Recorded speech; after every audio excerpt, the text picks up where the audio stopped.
আপনারা জানেন মাত্র গত বছর আন্দামান এবং নিকোবরের বহু দশক বহু শতক পুরনো যে রেন ফরেস্ট রয়েছে, সেই রেন ফরেস্টের প্রায় 1 কোটি গাছ সম্পূর্ণ কেটে সাফ করে দিয়ে এই আদানি আম্বানিদের মতো কর্পোরেটদের হাতে তুলে দেওয়ার কাজ শুরু করে দিয়েছে মোদী সরকার।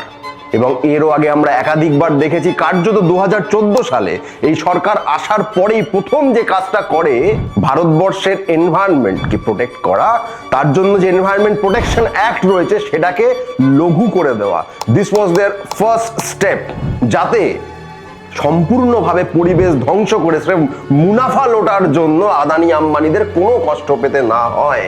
এর সরাসরি প্রভাব আমরা বিভিন্ন সময়, বিশেষ করে হিমালয়ের পাদদেশে যে রাজ্যগুলি রয়েছে, সেটা উত্তরাখণ্ড হতে পারে, সেটা সিকিম হতে পারে, একের পর এক ভূমিধসে গোটা জনপদ মুছে যাচ্ছে, একের পর এক হড়পা বানে গোটা জনপদ মুছে যাচ্ছে।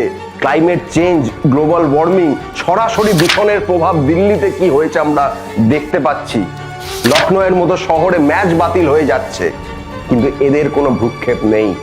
2014 সালে ক্ষমতায় আসার আগে নরেন্দ্র মোদী নিজে বলেছিলেন গঙ্গা একদম পরিষ্কার করে দেবো, মা গঙ্গা আমরা পুজো করি। 2024 সাল, 10 বছরে প্রায় 40,000 কোটি টাকা কার্যত জলে দেওয়ার পরেও মা গঙ্গা পরিষ্কার হওয়া তো দূরে থাক, তার দূষণের মাত্রা বেড়েই চলেছে। দিল্লির যমুনার ঘটনা আপনারা জানেন, গঙ্গার এই অবস্থা, আর চারিদিকে যে পুরনো, বহু পুরনো যে সুমহান জঙ্গলগুলি রয়েছে, বনভূমিগুলি রয়েছে, যা কার্যত ভারতবর্ষের পরিবেশ প্রকৃতির জন্য অত্যন্ত গুরুত্বপূর্ণ। কারণ পরিবেশ প্রকৃতি ঠিক না থাকলে শুধু টাকা, কাঁচা টাকা চিবিয়ে খাওয়া যায় না। অক্সিজেন চাই, পরিষ্কার হাওয়া চাই, পরিষ্কার জল চাই, সেই জায়গাগুলি এক এক করে বন্ধ হয়ে যাচ্ছে।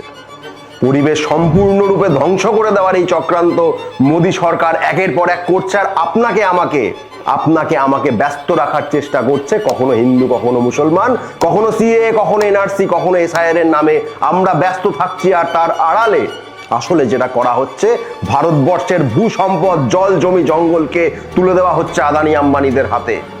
এর বিরুদ্ধে রুখে দাঁড়াতেই হবে নিজেদের জন্য, আগামী প্রজন্মের জন্য। কারণ সব শেষ হয়ে যাওয়ার পর সেই দিনটা আমরা দেখতে চাই না, যেদিন আমরা বুঝতে পারবো টাকা আসলে চিবিয়ে খাওয়া যায় না। মোদী সরকারকে আটকাতেই হবে। ধন্যবাদ।